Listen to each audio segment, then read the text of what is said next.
a inquiry to the township by email or also by joining directly into the Zoom meeting. And that information is available on our website. We are fortunate tonight to have a special guest joining us to sing the national anthem. This is something that we used to do pretty often pre-pandemic days. So we're glad to get back to doing this again. Tonight we have Eddie Tamanini. Eddie is a 2019 graduate of Neshaminy High School.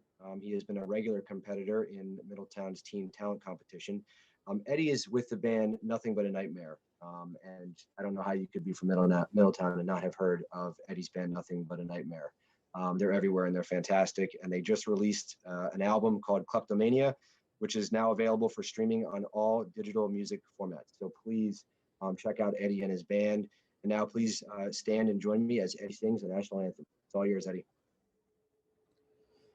Oh, say, can you see by the dawn's early light what so proudly we've hailed at the twilight's last gleam, whose broad stripes and bright stars through the perilous fight o'er the ramparts we watched were so gallantly streaming, and the rockets' red glare, the bombs bursting in air, gave proof through the night that our flag was still there.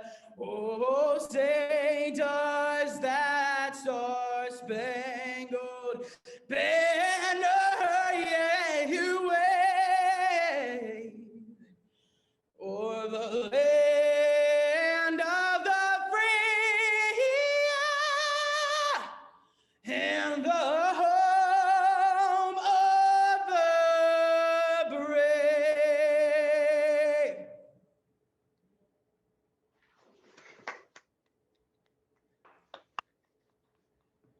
Thanks, Eddie. That was fantastic. You are welcome back anytime you feel like singing again. We would be happy to have you. Thank you.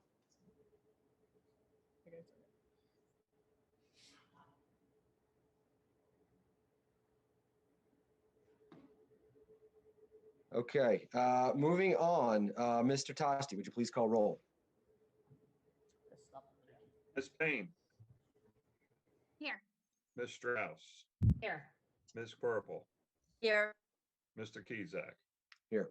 Also joining us is our township solicitor, our township manager, our township engineer, and our department heads. Thank you, Mr. Tosti. First, a few announcements and special items.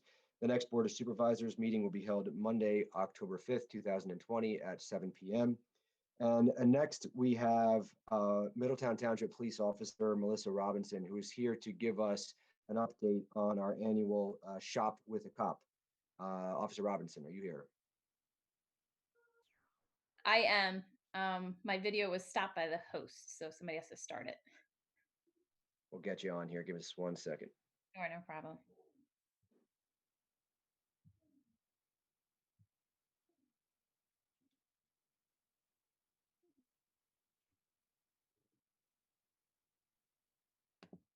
Can you guys see that? Yes. Okay. All right. So like he said, my name is Officer Melissa Robinson. I'm with the Middletown Township Police Department, and I wanted to stop in on the meeting tonight to talk to the community about Shop with a Cop and where we stand for 2020 and how we can get the community and our businesses more engaged in what we're doing this year. We're in our 5th year, so it's pretty exciting, and I wanted to let everyone know what we are up to. So basically, just a quick, what is it? Shop with a Cop is a one-of-a-kind activity. It brings children in need in the most uplifting and positive way during the holiday season. that's come across us in Target while we're doing this event can tell you how exciting it is. The kids are super happy. The cops are just all there waiting for their turn to hang out with members of our community and build these amazing bonds, that morning and afternoon.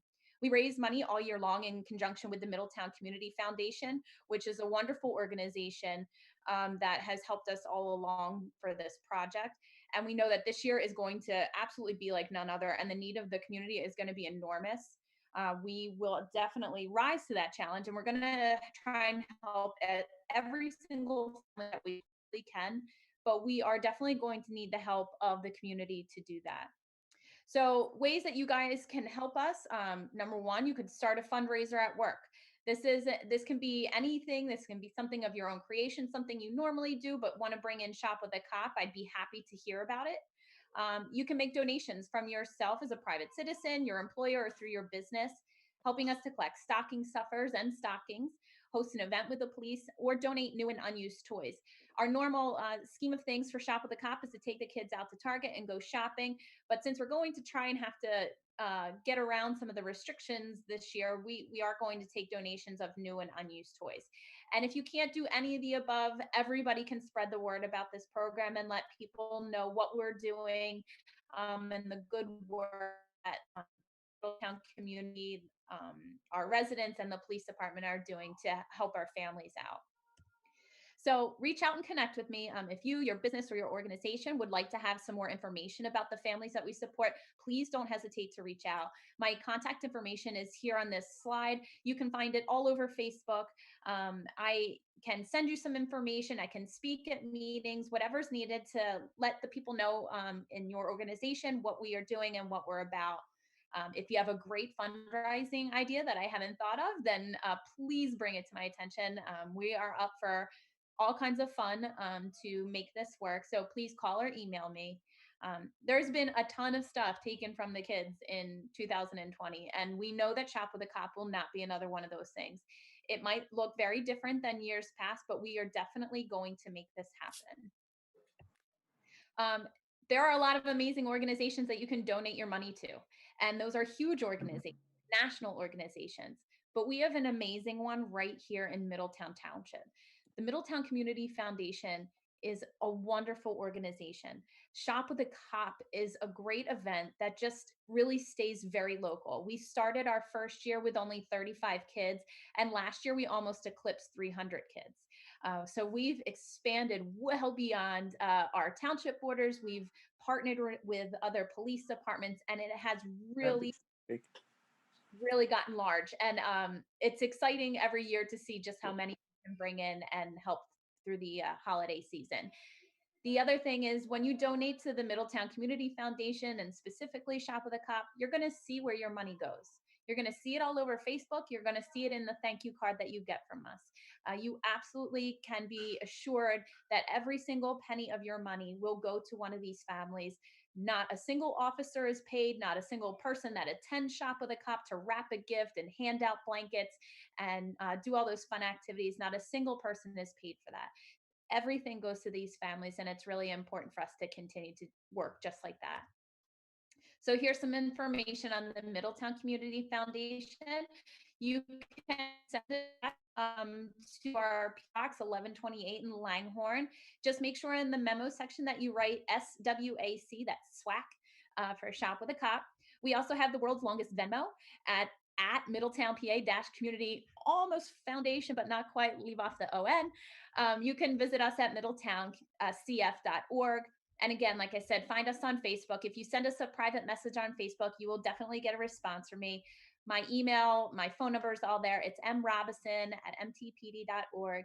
If you have any questions about this, I am more than happy to entertain them. This is something I'm super proud of, really love, and everyone at the departments that participate with us. This is one of the most exciting days of the year, and we really, really want to help as many children as we can. So please reach out if you are so inclined.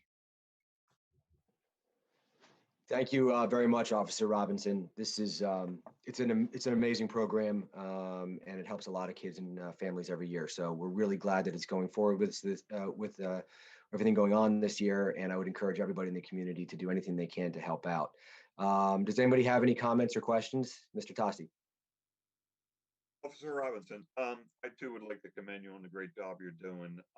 And I don't know if I missed it or you didn't mention it, but if people were to drop off new toys, what is the drop off date that they have till? So, Shop with a Cop typically happens the very first weekend of December. However, it's going to be different this year. So, really, most of the month of December should be fine. I know a lot of people have done some spring cleaning and come across some things that they may have never opened, their children have never touched, and we are more than happy to repurpose those things. I've been collecting items for months now. We have an amazing community member that owns a toy store that donated hundreds of dollars worth of toys to us. But also families who their kids just got together and went through their closets, things they never played with, and we are happy to take them off your hands. The building is open still 10 to 2 Monday through Friday. However, if you need to make any kind of outside arrangements, I am more than happy to do that. Just send me an email, give me a call. I will reach right back out to you. Thank you.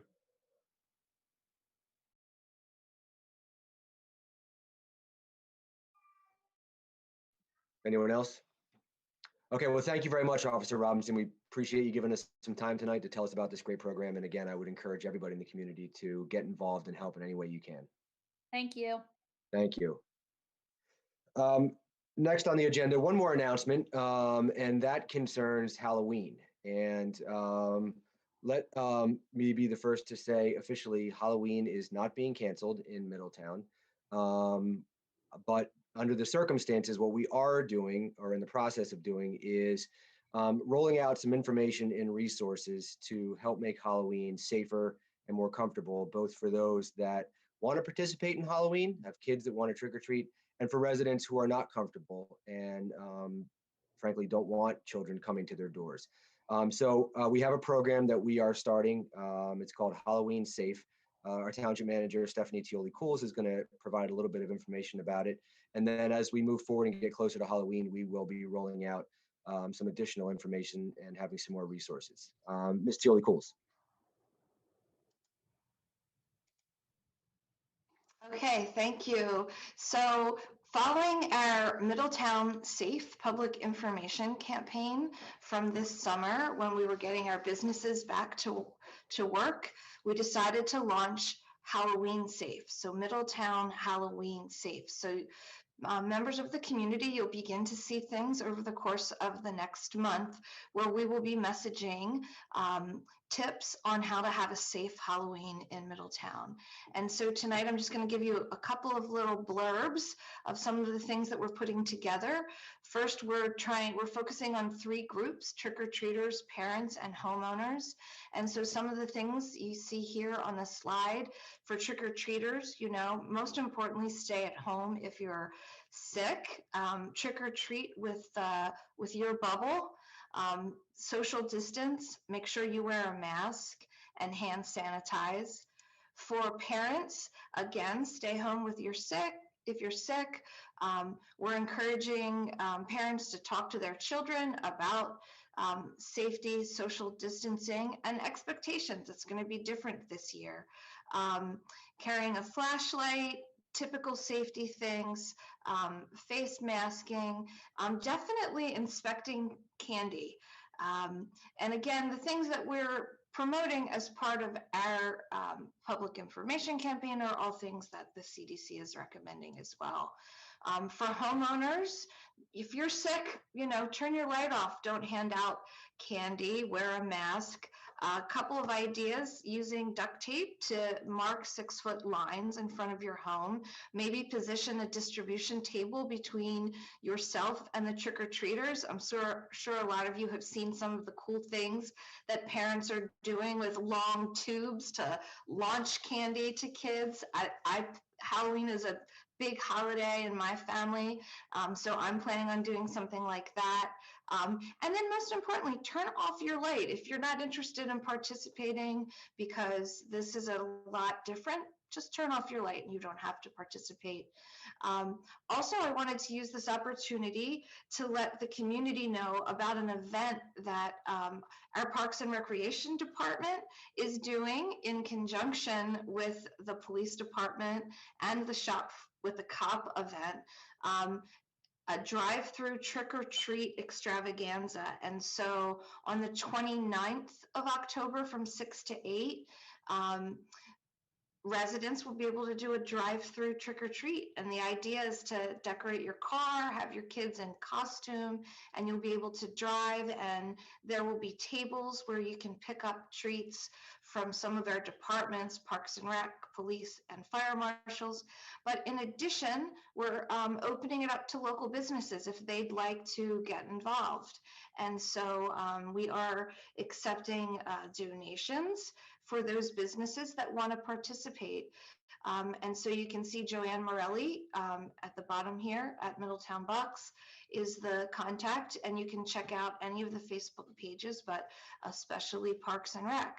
And so, so make it safe, keep it fun is what we're trying to promote.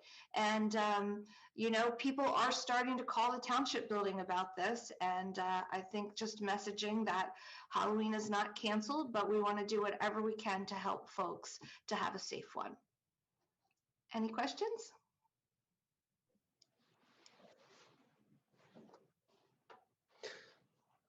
Okay, well, thank you very much, Ms. Tealy-Cools. And we will, as I said, be hopefully providing some more information and resources for the community as we get closer to Halloween. Next on the agenda, we have the consent agenda items, and they are: item A, consideration of authorizing payment of September 21, 2020 bill list in the amount of $641,834.33. Item B, consideration of approving the September 8th, 2020 minutes of the public meeting of the Middletown Township Board of Supervisors. And item C, consideration of enacting resolution number 20-19R, Towns Against Graffiti, tag joint grant submission. And that last one, tag or Towns Against Graffiti, that's something that we've been a participant of for many years now. It's through cooperation of a number of different towns that use resources to prevent graffiti in our communities and address graffiti when we see it. And it's really a credit to this program that graffiti has not been a problem in Middletown.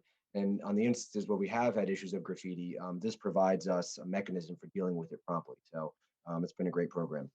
Are there any questions, or is there a motion on the consent agenda items? I'll make a motion to accept the consent agenda items as read. Thank you. Is there a second? Second. Ms. Payne got it in. Thank you. There's been a motion and a second. Are there any board questions? Are there any questions from the public? And as we've been doing, I will just pause momentarily to see if there are any members of the public who have questions on this agenda item. I'm not seeing any. There's been a motion and a second. All those in favor say aye. Aye. Opposed? Aye. Carries 5-0. Next on the agenda is the Blight Abatement Program presentation, and we have tonight with us Jeff Darwak, the Executive Director of the Bucks County Redevelopment Authority. Mr. Darwak. Hello, Mr. Chairman, and can everybody hear me okay? I don't know if I can hear. Yes. Everybody You're can hear me? good. Yep. Okay, sorry. And is my presentation up? Just want to make sure that everybody can see the presentation. Back up.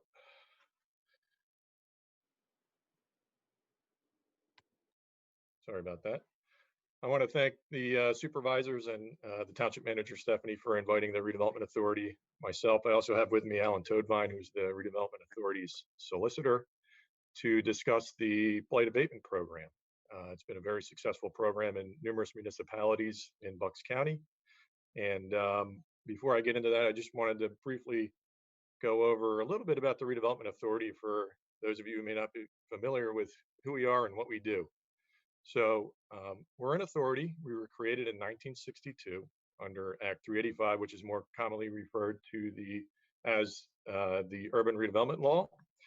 And basically what we do is we assist municipalities, businesses, private developers, homeowners, and nonprofits located in Bucks County in rehabilitating blighted and deteriorated properties and the reuse of abandoned or underutilized industrial, commercial, and residential sites. We are a quasi governmental agency with the power of eminent domain. We have a 5-member board that oversees the authorities. I'm the director that reports to the board, and the board is appointed by the county commissioners. Other than that, we are a separate agency from any municipality or the county. We can plan, administer, implement various types of projects and programs, the redevelopment of community improvement projects throughout Bucks County. And we can provide assistance in identifying and obtaining public funding for industrial, commercial, residential improvements or expansion projects. And we're very effective in situations where the private sector and local governments cannot effectively perform. And I think the blight abatement program is a great example of that, which I will get into. These are just some of the programs that we administer at the Redevelopment Authority. The Bucks County Enterprise Zone, which has been around since 1997. The Bucks County Brownfield Program, which has been around since around 1995 when Pennsylvania passed the award-winning land recycling program, also known as Act 2. To the right, the pictures there are a good example of a brownfield redevelopment project. This is, of all places, in Yardley Borough, an old industrial manufacturing plant that was cleaned up to a residential standard and redeveloped for residential use, which you see there, a development called Yardley Walk by Lake Afton. We also administer the Bucks County Revolving Loan Fund program, which is a microloan program for businesses looking to improve their properties and expand their workforce. The Bucks County Housing Rehabilitation Program, we've been administering that on behalf of the county commissioners since the 1970s, and that is a program that helps low to moderate income homeowners in the county of Bucks make repairs to their homes and address code and safety violations. I can talk more about that and provide more information. That's a very good program, particularly in coming up in the winter months. We do a lot of heater replacements, and it's a great program. We've helped out over 2,000 residents over the past 40 years. And of course, as you know, the municipal grant program, Middletown Township is very familiar with that program. So in talking about the blight abatement program, we manage blight abatement programs in cooperation with local municipalities. And we have significant powers that are unavailable to municipalities when addressing blighted properties, such as the ability to negotiate for the selection of a developer based on the merits of a proposal, rather than the highest bid for a property, which typically municipalities must go with. And put these pictures in here because we like to point to this as a great example of just this. This is a vacant blighted property in Bristol Township. It's the old Longhorn, the former Longhorn restaurant, which was on Route 13 and Beaver Dam Road, and became vacant and a problem and a nuisance for the township. We partnered with them, and we were able to acquire the property. And when we looked for redevelopers on this site, the proposals that came in, the highest offer was for a fireworks store, which really wouldn't provide a lot of benefit to the community. And of course, Pennsylvania residents can't buy fireworks in Pennsylvania. And the next highest offer was for the Dunkin' Donuts, which you see there, and that's what's there today. So that provided a little bit more benefit to the township in their eyes, and that's what we went with. So what is blight? Under the law, a property must meet at least one of 12 criteria to be deemed blighted. I've summarized those here on the next 2 slides. In summary, property that's a public nuisance, an attractive nuisance to children, the accumulation of trash and debris or a haven for vermin, unfit for human habitation, fire hazard, property that has a lack of water, gas, or other utility service, property that's tax delinquent for 2 years and vacant, a vacant property that's not code compliant within a year of receiving notice of violations. And to the right there, you can see a classic example of a blighted property and what it would look like. Number 9, an abandoned property where a municipal lien for the cost of demolition remains unpaid for 6 months. or municipal liens exceed 150% of the property's value, or it's declared abandoned by the owner. Number 10, a defective or unusual condition of title. Number 11 is an environmentally hazardous conditions or contamination that exists at the property, and a property having 3 or more of the following characteristics: unsafe conditions that do not meet use, occupancy, or fire codes, unsafe external and internal access ways, property that violates maintenance codes and is an immediate threat to the public safety, it's vacant, and located in or relocated in a redevelopment area. So now that we went over what blight is under the urban redevelopment law, I'll briefly go over the procedures for clearing a blighted property. And typically the first step is that a municipality would invite the RDA to assist with a blighted property or properties. Next, a cooperation agreement would be entered into between the redevelopment authority and the municipality. We have fairly standard cooperation agreements that spell out how the blight abatement program will be administered, as well as how funds will be handled. Next, the municipality will establish a blighted vacant property review committee by ordinance. And under the law, the membership shall include at least one member of the governing body, a representative of the RDA, which would be me, a representative of the Planning Commission, and a representative to be designated by the chief operating officer or officers from the executive branch of the government or municipality. And even if you decide not to move forward with any type of cooperation agreement with the redevelopment authority or to start a blight abatement program, I'm of the opinion that every municipality in Bucks County should have a standing blighted vacant property review committee to address blighted properties and problem properties when they come up. So you have that tool in your toolbox when you need it. So next, a blight report would be prepared for a subject property, and the blight report would essentially document in writing and in pictures all the conditions of blight. So those 12 criteria that I mentioned before, you would provide the documentation to meet the blighted criteria under the Act. And then that would then be presented to the blighted property or vacant property review committee. And then they would make a determination as to whether the property is blighted in accordance with the Act. Assuming that they do find that the property is deemed blighted, the next step is to take the property and present it to the Municipal Planning Commission. The Planning Commission would make a similar determination about whether the property is blighted. They would also make a recommendation as to the appropriate reuse of the property in accordance with the comprehensive plans of the municipality. Assuming that it passes those, the next step is for the municipality's code official to send a certified letter to the property owner of record, and that's done in accordance with the service of a public nuisance under the local ordinance. And we call this the 30-day letter. The letter notifies the owner that they have 30 days to respond, and that the property has been declared blighted, and that they must eliminate the blight or submit a plan to the municipality with a time frame that's acceptable to the municipality to eliminate the blight, and that failure to do such may render the property subject to condemnation under the Act, and that the owner has the right to appeal the determination of blight in the same manner as an appeal from the determination of a public nuisance. Assuming that the property owner fails to respond, the next step is for the municipal code official to notify the redevelopment authority of the response or lack thereof. And then the municipality would direct the RDA to acquire the property by eminent domain. Not required under the Act, but something we highly recommend is that the property is presented to the municipal governing body in a similar format as it would be to the Planning Commission and the Blight Committee, so that they are aware of the blighted properties that are going through this process, and then authorizing the redevelopment authority to proceed with the condemnation. And I think it's very important to point out that properties cannot be certified over to the RDA as blighted under this procedure unless it is vacant. So we're not talking about properties that are occupied or have residents in them, but these are actual vacant properties that are blighted.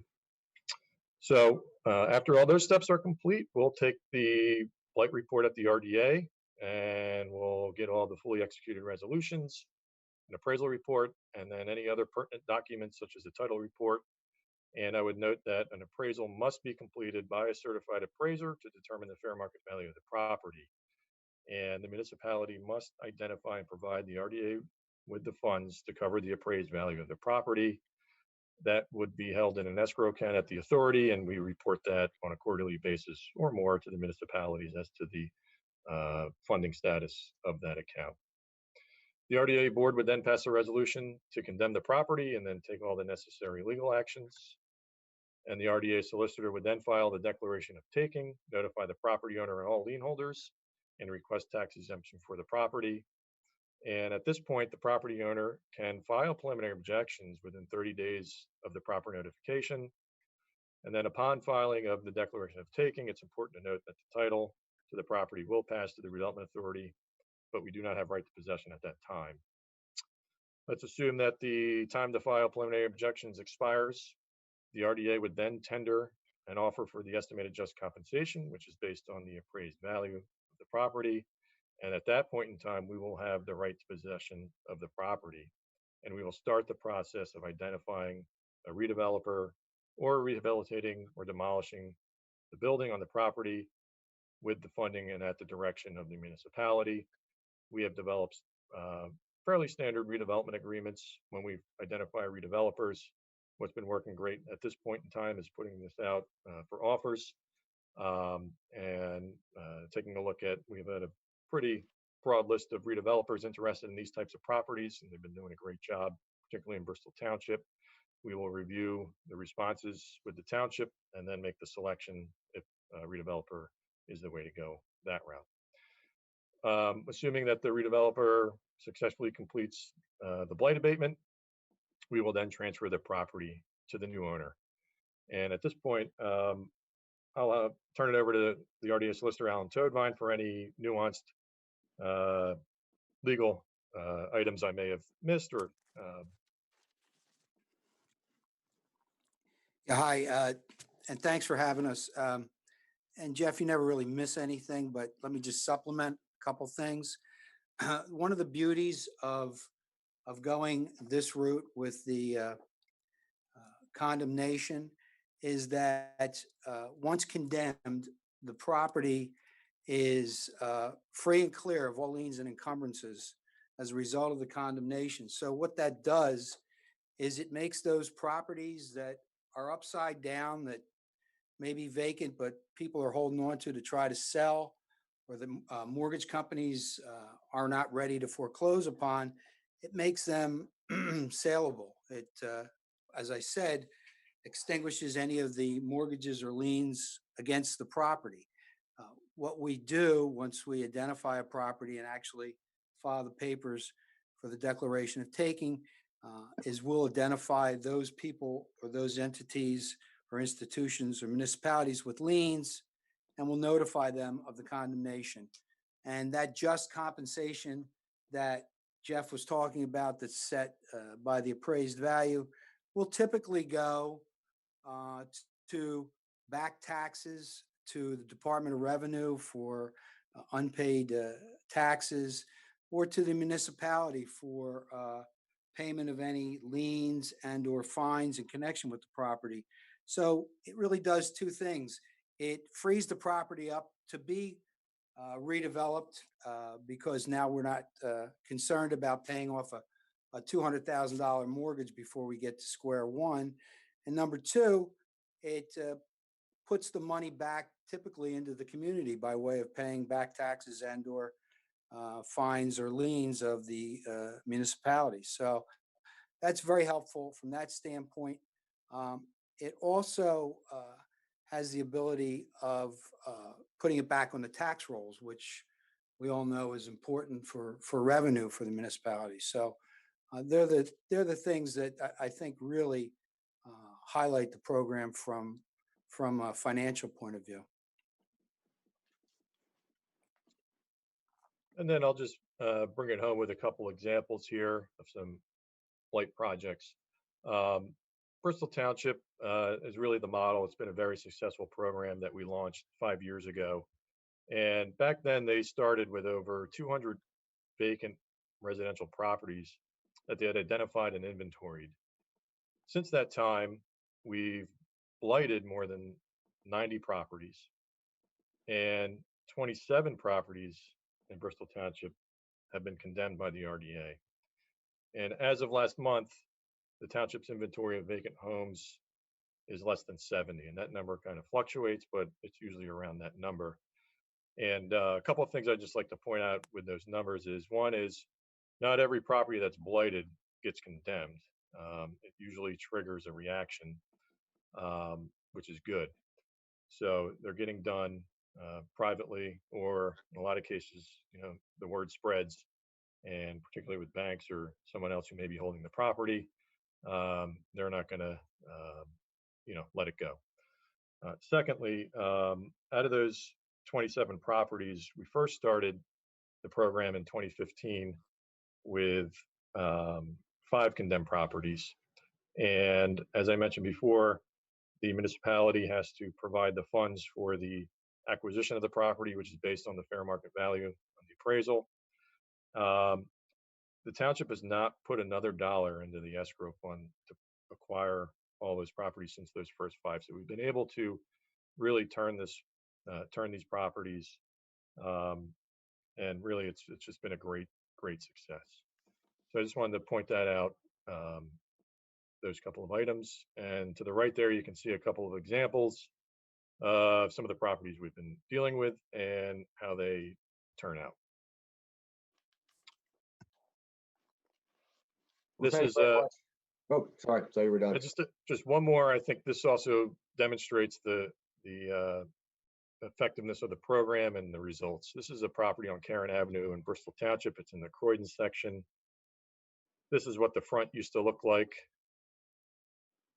This is what the front looks like now. This is the kitchen. That's what it looks like now. That was unfinished, but of course it is finished now. This was the living room hallway. This is what it looks like now. This is the bathroom. That's the after. Here's one of the bedrooms. And that's what it looks like now. And then these are just a couple exterior photos of some other properties that we've dealt with in Bristol Township. And you can see the before and afters there. This is an industrial blighted property. I just wanted to point that out. While in Bristol Township, we're primarily focused on residential, we do industrial properties and brownfield sites, like I mentioned. This is the old Rapid Circuits building, which we got involved with, condemned. This property was probably $3 or $4 million underwater. So it was sitting vacant for probably 7-8 years. And through the condemnation process, like Mr. Toadvine mentioned, we were able to clear title.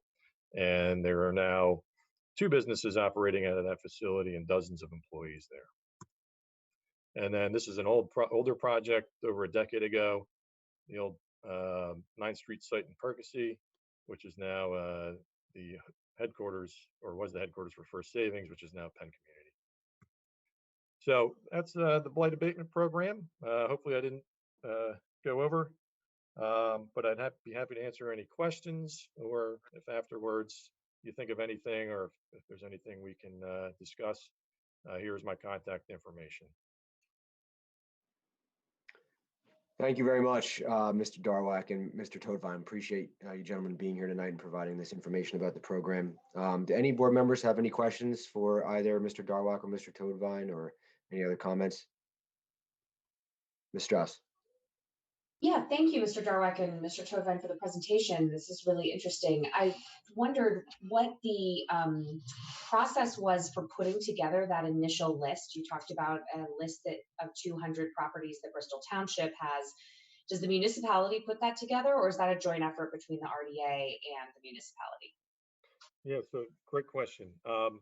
So back then, about 5 years ago, the township hired the now township manager, Randy Elton, to kind of head up the blight program.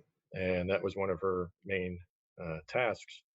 They had developed the inventory, I think, over time through, code enforcement, the fire marshal's office, but they really put her on top of the program, which really made it a success. And through their code enforcement and having that project manager on top of it, they're able to keep on top of their inventory.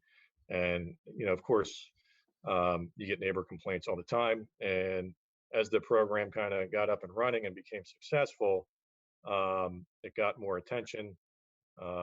More neighbors started pointing out properties, things like that. So, but they really did put somebody on top of that. We more recently put in a funding request to do more of a comprehensive inventory of blighted properties in Bucks County, in which case we would be able to assist municipalities in identifying and inventorying the blighted properties within their communities. So hopefully that addresses your question. Thank you. Any other questions? Yeah, Mr. Tosti. You mentioned that the township would purchase the property.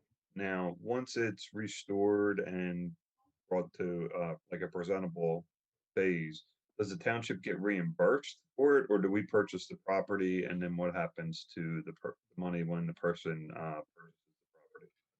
So the township doesn't actually acquire the property. The redevelopment authority will acquire the property with the funding provided by the municipality. The goal of the program is to make everybody whole. Not only, well, the number one goal is to remediate the blight and get the property back to productive use. And in doing that, to make the township whole and the RDA whole. What we try to do is when we put these out for offers is recoup not only your costs, the fair market value costs, but also our costs involved with the project. And so far, with the way the market is right now, we've been able to do that. So that would be the goal, is to net everything out. And Mr. Tosti, I think Jeff mentioned it earlier. Once those first 5 properties were funded by Bristol Township, there was enough funds sufficient to move forward with the other 21 condemnations without having to place any more funds into the account. So basically, it's almost like a sinking fund where the money will be used for future acquisitions. But the theory and the practice has been to try to sell them for at least the costs involved and the fair market value as set forth in the appraisal. Thank you. Anyone else? Well, thank you, gentlemen. We appreciate you being here. Some great information and a lot for the 5 of us to think about, certainly. Yeah, absolutely. We certainly appreciate the opportunity and happy to address any questions that may come up in the meantime. Thanks very much. Thank you. Thank you.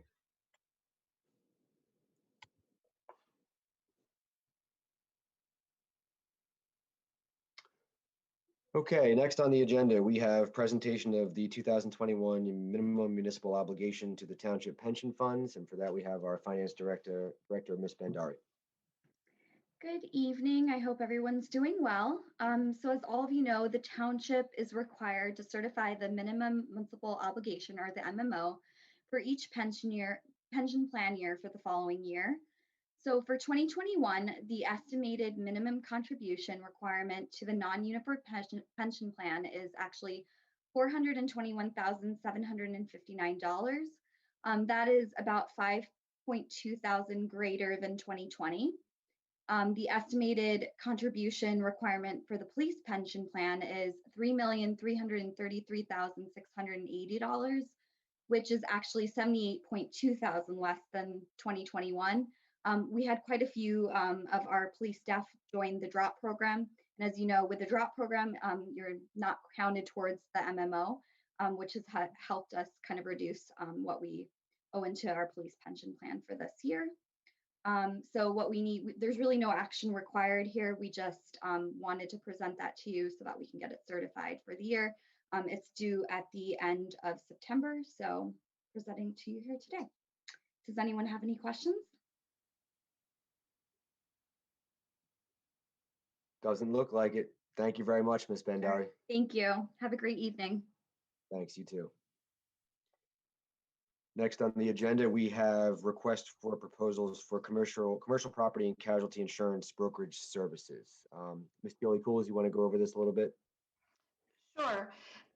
Last fall, end of year 2019, the board released a request for proposals for commercial property and casualty insurance brokerage services. So we did accept 4 proposals in December of 2019. We went through those proposals. They were distributed out to the board. Obviously, things slowed down a bit with the pandemic.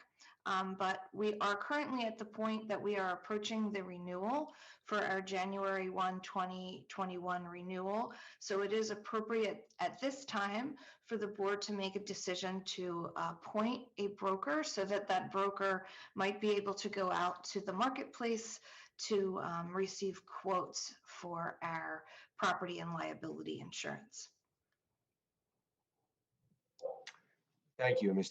Coles. Does anyone have a motion or would anyone like to make a motion to appoint a broker? Mr. Tosti.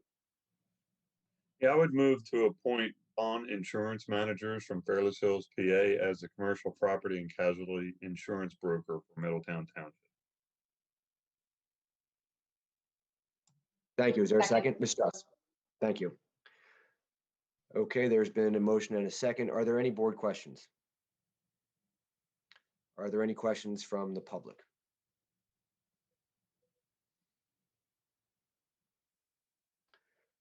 Seeing none, all those in favor say aye. Aye. Aye. Opposed? Carries 5-0. Thank you. Next on the agenda is consideration of awarding the 2020-2021 consortium rock salt bid. And we have Director of Public Works, Eric Gartmeyer. Good evening, board. Once again, it's time to think about winter. Every year we actually, with the Bucks County Consortium bid, to get a cheaper price, we combined with other townships. This year, what you see in front of you is the current price for 2021 purchasing of salt for roadways. Once again, Morton Salt was the lowest bidder.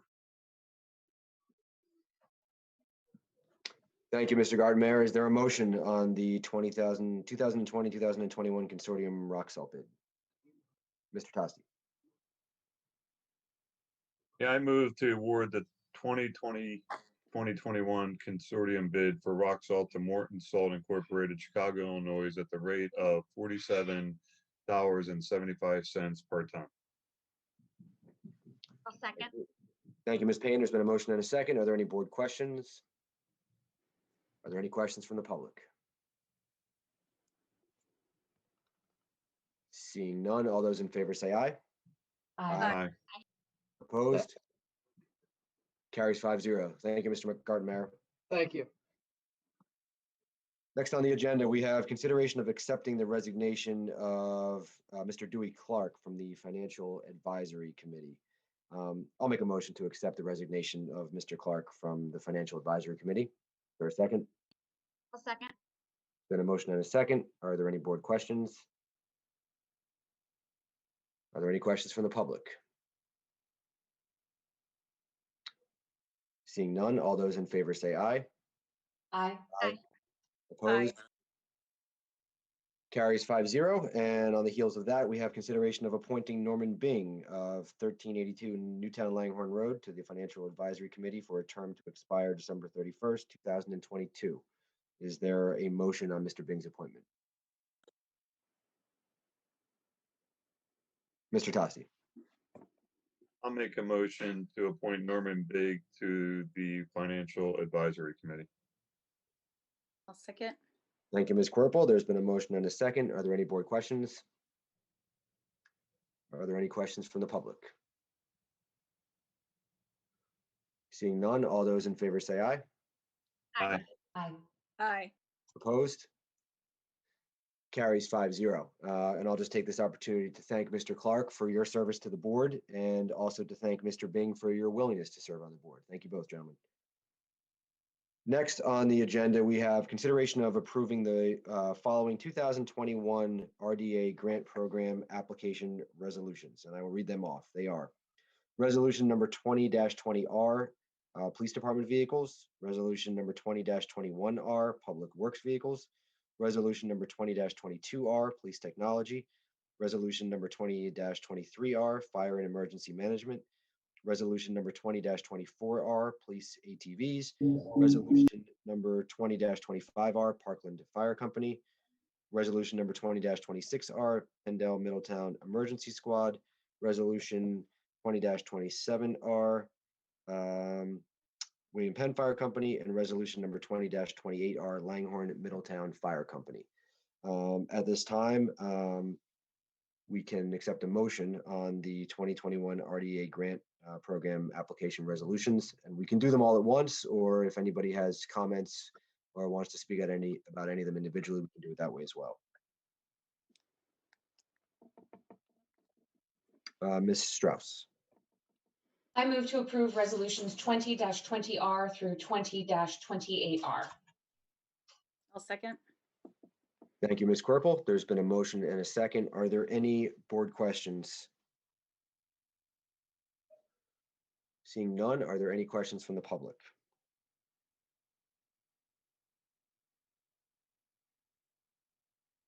Seeing none, all those in favor say aye. Aye. Aye. Opposed? Aye.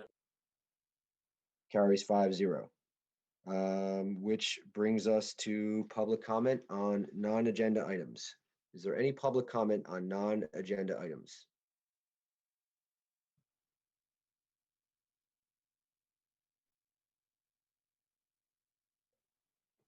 I am not seeing any. I'll just ask township staff to confirm that they are not seeing any either.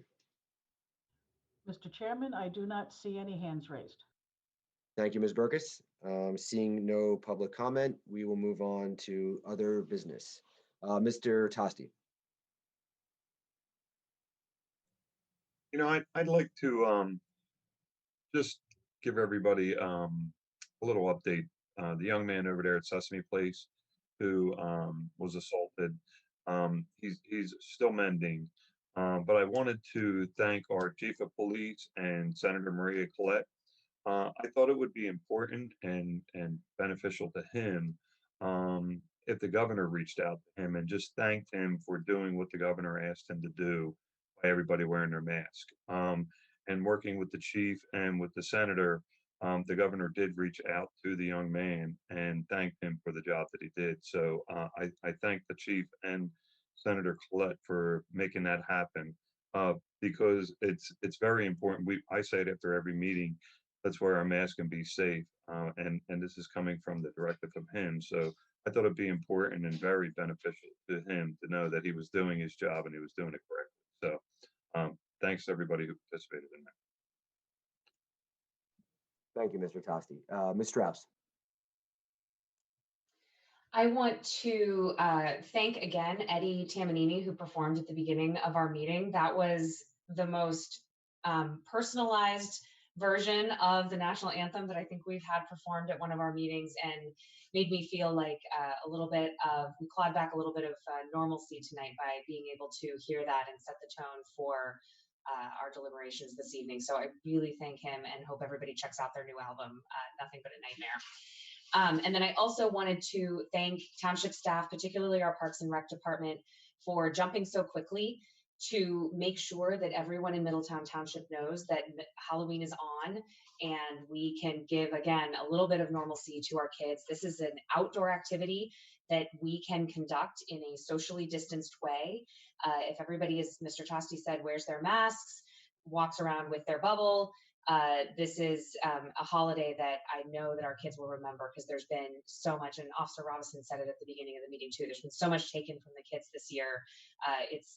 I'm really happy that we're finding a way to give some guidance to our residents about continuing on with our Halloween tradition.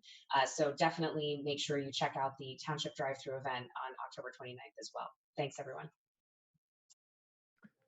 Thank you very much. Ms. Corporal. I will echo what Ms. Strauss said about thanking Eddie Tamini for that fantastic performance. And I just wanted to also thank Officer Melissa Robinson for everything that she does with Shop with a Cop and everything she does throughout the year. I know she does a lot of programs with the children, and I think it's a fantastic program. I hope our community supports it wholeheartedly. And again, I hope that everybody participates in Halloween. I think we have a great plan to keep it safe, and I'm excited about it. I'm sure a lot of the kids will be excited too. Thank you very much. Ms. Payne. I just wanted to give Ms. Robinson a shout out and the Middletown Community Foundation. I have the honor of being appointed this year, and it's been a very kind of crazy year to get my feet wet, but they've been very creative in trying to find new ways to help the kids. And they did a summer program, which was successful. So even though things aren't back to normal, I know, the foundation is going above and beyond to trying to make sure that, especially around holiday time, the kids get what they need, especially, with the summer, they gave out bikes and stuff like that to try and make sure that kids had the ability to get outside and exercise. So I think the foundation is doing some really great work, and it's thanks to like the really great, amazing people that are on the board that are making these things happen. So I just want to give them a shout out and say thank you for all the hard work you're doing, and the community really appreciates it. Thank you very much. Ms. Steely-Cools. I have nothing. Thank you. Have a good week, everyone. Thank you. Mr. Esposito. I have nothing. Thank you. Thank you. Mr. Kessler. Nothing to add this evening. Thank you, Mr. Chairman. Thank you, Mr. Kessler. And I have nothing further. So thanks, everybody. Have a great night, and I will accept a motion to adjourn. I make a motion to adjourn. Thanks, Ms. Corporal. There's a second. And there's a second. We're adjourned. Thanks, everyone. Have a great night. Good night. Stay safe.